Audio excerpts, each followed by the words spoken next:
Indonesia kini harus menanggung tarif resiprokal sebesar 32% ditambah basis tarif 10% untuk melakukan ekspor ke Amerika. We will make a deal with China. I think we've had some very good talks, but we will have some very good talks remaining. We're going to make a deal with everybody. And if we don't make a deal, we'll just set a target. That we'll live with that, and that'll be fine.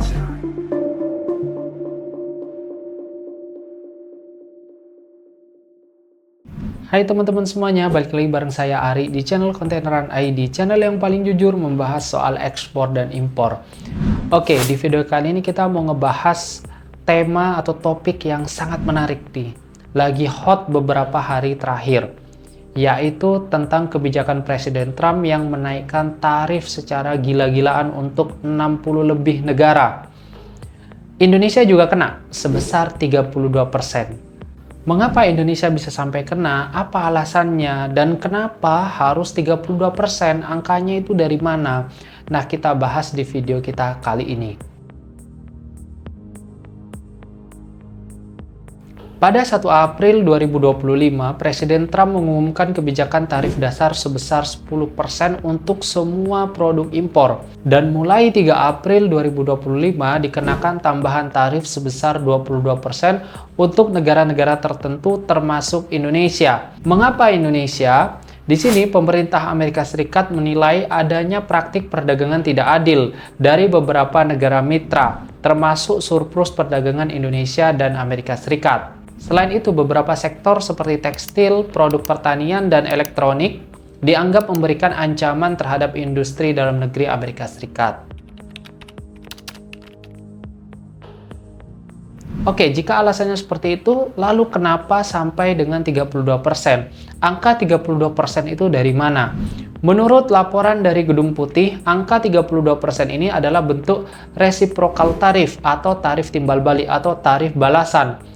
Trump menyatakan bahwa banyak negara termasuk Indonesia menetapkan bea masuk tinggi terhadap produk Amerika Serikat, sehingga Amerika Serikat melakukan penyesuaian untuk menciptakan keadilan bagi perdagangan. Seperti klip-klip Presiden Trump yang menyatakan, "If they charge 30% to us, we charge them 30% too." Tarif tambahan ini juga merupakan sinyal kuat bagi negara-negara lain bahwa Amerika Serikat ingin mengembalikan keseimbangan neraca perdagangan dengan kebijakan yang lebih agresif.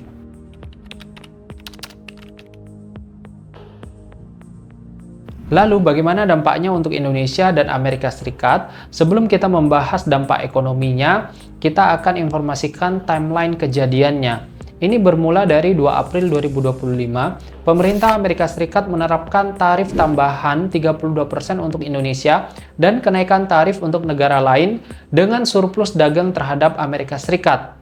Lalu pada 3 April 2025, pemerintah Amerika Serikat menaikkan tarif untuk produk China menjadi 35%, mencakup baja, elektronik, dan tekstil. Keesokan harinya, pada tanggal 4 April 2025, pemerintah China membalas dengan tarif 34% atas barang-barang Amerika Serikat. Beijing juga menerapkan pembatasan ekspor atas 7 produk tanah jarang dan memberikan sanksi kepada hampir 30 perusahaan Amerika Serikat. Nah, kemudian pada tanggal 5 April 2025, tarif universal Amerika Serikat 10% mulai berlaku. Dan 3 hari berselang, tanggal 8 April 2025, Trump menaikkan tarif timbal balik atas China menjadi 84%. Amerika Serikat juga menaikkan bea ad valorem de minimis menjadi 90% dan biaya per barang menjadi $75 mulai 1 Mei 2025. Pada tanggal 9 April 2025, tarif tambahan 84% atas China mulai berlaku dan Beijing menaikkan tarif barang-barang Amerika Serikat menjadi 84%. Akibatnya, tarif Amerika Serikat atas China mencapai 104%. Di hari yang sama, Trump juga menaikkan bea timbal balik Amerika Serikat atas impor China menjadi 125%, berlaku segera. Ia juga memberlakukan jeda 90 hari atas tarif timbal balik atas negara-negara di kawasan lainnya. pada tanggal 10 April 2025, tarif 84% China untuk barang-barang Amerika Serikat mulai berlaku. Terkait ini, Gedung Putih mengklarifikasi bahwa tarif timbal balik 125% akan dikenakan sebagai tambahan atas tarif 20% yang telah dikenakan pada China, sehingga tarif akhir mencapai 145%. Lalu, China membalas lagi di tanggal 11 April 2025, China menaikkan tarif pada Amerika Serikat mencapai 125%, berlaku mulai 12 April. Lalu Beijing kemudian mengatakan tidak akan lagi menanggapi kenaikan tarif Amerika Serikat. Nah, di sini konklusinya adalah Amerika Serikat memberikan postpone atau penundaan terhadap kenaikan tarif di negara-negara lain kecuali China. Jadi tarif impor asal China itu tetap diberlakukan sebesar 145%, dan China sebaliknya memberlakukan tarif terhadap barang Amerika Serikat mencapai 125%. Dan tentu kemudian ini bergulir sehingga ada beberapa kabar burung yang menyebutkan bahwa Presiden Trump ingin menelpon presidensi, tapi presidensi tidak menjawab atau tidak memberikan waktu. Tapi ini baru kabar yang belum tahu kebenarannya atau belum terkonfirmasi. Tentu perang tarif seperti ini bisa memberikan dampak positif terhadap ekonomi ataupun manufaktur dalam negeri Amerika Serikat. Namun hemat kami, tentu kebijakan tarif ini memberikan dampak yang kurang positif atau dampak yang negatif terhadap ekonomi Amerika Serikat. Mengapa? Meskipun tujuan awalnya adalah untuk mengembalikan produksi dalam negeri, tapi belum berarti bahan bakunya juga berasal dari Amerika. Bisa saja bahan baku produksi atau manufaktur Amerika berasal dari China. Contohnya seperti ini, contoh kasusnya seperti ini. Ini dijelaskan juga oleh Andrew Tate ya. Misalnya ya, kita ingin mengembalikan produksi jam tangan ini ke Amerika Serikat. Nah, tentu perusahaan-perusahaan di Amerika Serikat berpikir dari mana dapat bahan bakunya. Jadi kayak dialnya, baterainya, kemudian mesinnya, besinya mungkin, stainless steelnya mungkin. Jadi di dalam satu jam tangan ini mengandung banyak bahan baku dan kemungkinan bahan baku tersebut asalnya dari China. Nah, teman-teman bisa bayangkan kalau bahan baku pembuat jam tangan ini sudah dikenakan tarif 145%, maka pengusaha di Amerika Serikat mendapatkan bahan baku jauh lebih mahal daripada biasanya. Bahan bakunya lebih mahal, biaya labornya atau tenaga kerjanya di sana juga sangat tinggi, sehingga hasil produksinya atau harga produksinya, HPP produksinya pasti akan tinggi. Dan ini memberikan harga jual kepada masyarakat di Amerika Serikat juga sangat tinggi. Kalau harga penjualannya tinggi, artinya masyarakat atau warga Amerika Serikat akan membayar jauh lebih mahal daripada yang seharusnya. Sehingga spending bulanan mereka akan membengkak juga. Dan juga saving atau tabungan atau bahkan alokasi untuk investasi itu bahkan menipis. Dan ini sangat mengkhawatirkan untuk ekonomi Amerika Serikat. Tapi kita nggak tahu kebijakan kedepannya dari Presiden Trump itu seperti apa, jadi kita tunggu aja. Tentu, kebijakan tarif ini juga menimbulkan pro kontra di internal Amerika Serikat, di internal pemerintahan Amerika Serikat. Utamanya yang paling mencolok adalah Elon Musk. Elon Musk yang menjadi pendukung sejati dari Donald Trump, bahkan Elon Musk pernah memakai topi atau kaos yang bertuliskan Presiden Trump tidak akan pernah salah gitu. Nah, sekarang justru hubungan mereka dikabarkan merenggang akibat kebijakan tarif ini. Bahkan dikabarkan Elon Musk akan mengundurkan diri dari DOGE ya, Departemen Efisiensi yang Elon Musk pimpin. Ini dikarenakan Elon Musk tidak setuju terhadap kebijakan tarif yang dianut oleh Presiden Trump. Bahkan menurut The Guardian, Elon Musk secara terbuka menentang kebijakan tarif yang diterapkan oleh pemerintahan Trump.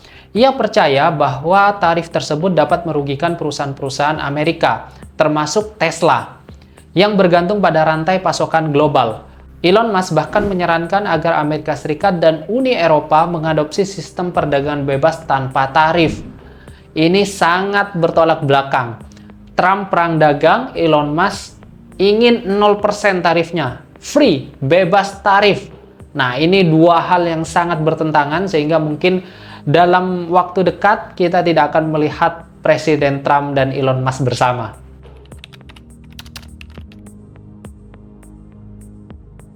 Nah, kemudian bagaimana dampaknya untuk ekonomi Indonesia ataupun lebih spesifik adalah ekspor Indonesia.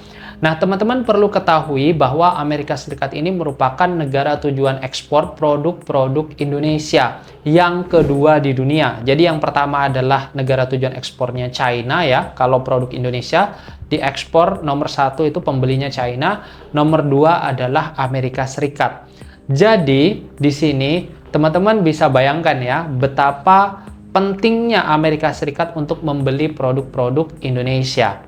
Nah, menurut data dari tahun 2024, Indonesia itu surplus 17 billion US dollar, di mana ekspor Indonesia ke Amerika Serikat mencapai 27,2 billion US dollar.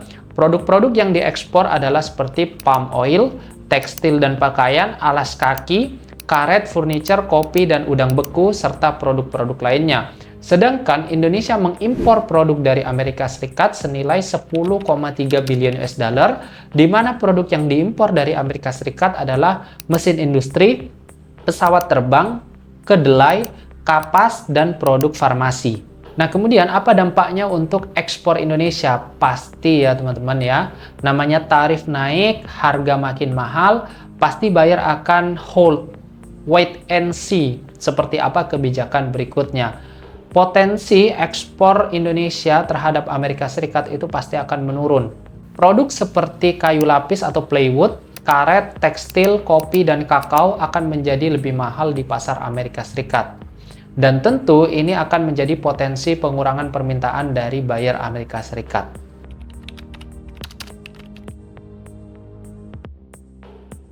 Nah, selanjutnya apa yang bisa kita lakukan sebagai pengusaha atau pemerintah Indonesia lakukan untuk merespon kebijakan ini?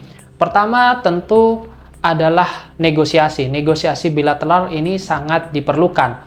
Karena kalau kita bicara soal menantang Trump itu sudah tidak mungkin ya. Ada beberapa komen yang sering saya lihat bahwa balas aja Amerika Serikat dengan menaikkan tarif Amerika Serikat. Itu nggak mungkin teman-teman. Karena ekonomi kita itu lebih inferior daripada Amerika Serikat. Ekonomi kita itu lebih lemah daripada Amerika Serikat. Tapi uniknya meskipun kita lemah, kita itu ibaratnya menang perang terhadap Amerika Serikat. Menang perang dagang. Karena perdagangan kita surplus 17 billion US dollar pada tahun 2024. Jadi kalau kita mengandalkan ego ya, sementara industri kita nggak kuat, industri kita itu ibaratnya bambu runcing, mereka udah pakai drone bomb gitu. Jadi kalau kita egois nih, dengan bambu runcing nyerang-nyerang terus, yang ada malah kita tepar teman-teman, kewalahan nanti. Selain itu dalam solusi jangka menengah ya, para pengusaha bisa mengalihkan pasar atau diversifikasi pasar ke negara-negara lainnya seperti negara-negara di Timur Tengah, negara-negara di Eropa, ataupun negara-negara di Afrika. Dan juga pemerintah bisa memberikan insentif pajak ataupun pinjaman dengan bunga yang sangat lunak kepada perusahaan-perusahaan yang terdampak. Nah, dalam solusi jangka menengah ini juga ini menjadi sebuah peluang usaha baru nih. Nah, di sini yang trade war atau perang dagang di sini antara Amerika dan juga China. Indonesia bisa mengambil keuntungan di tengah-tengahnya, yaitu dengan cara Indonesia impor produk dari China atau bahan baku dari China, kemudian dirakit atau dibuat di Indonesia, lalu diekspor ke Amerika Serikat. Ini menjadi peluang baru atau opportunity baru untuk para pengusaha Indonesia. Dan saya yakin ketika kita impor bahan baku dan juga merakit atau membuat di Indonesia, itu akan mendapatkan COO Indonesia atau SKA Indonesia, surat keterangan asal atau certificate of origin. Karena sependek pemahaman saya, COO ini bisa didapatkan ketika bahan baku impor dengan dua hal ya. Yang pertama adalah RVC atau Regional Value Content-nya itu sama dengan atau di atas 40%. Dan yang kedua adalah dia merubah HS code.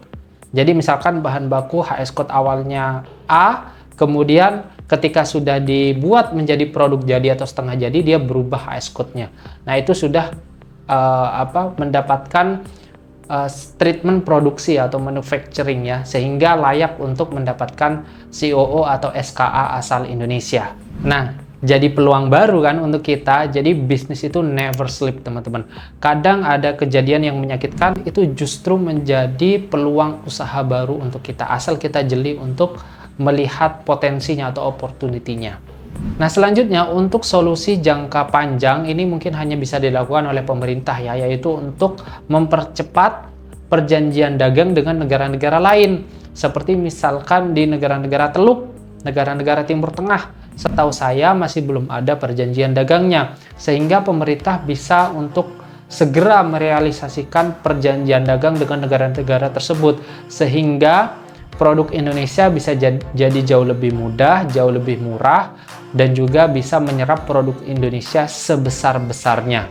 Oke, jadi kurang lebih seperti itu ya mengenai huru-hara nih trade war ini antara Presiden Trump ya. Ini tokoh utamanya ada Presiden Trump dan juga Presiden Xi, Amerika Serikat dan juga China. Kita juga bisa mengantisipasi ya, karena ini merupakan trade di international trade.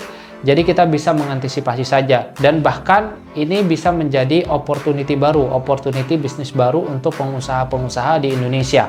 Dan penjelasan saya ini sudah saya kalibrasi ya dengan bahasa-bahasa yang mudah dimengerti. Namun bagi teman-teman yang masih ada pertanyaan, bisa tuliskan di kolom komentar. Tapi sebelum itu jangan lupa tolong like, comment, and subscribe, serta share video ini agar video ini lebih bermanfaat untuk banyak orang lagi.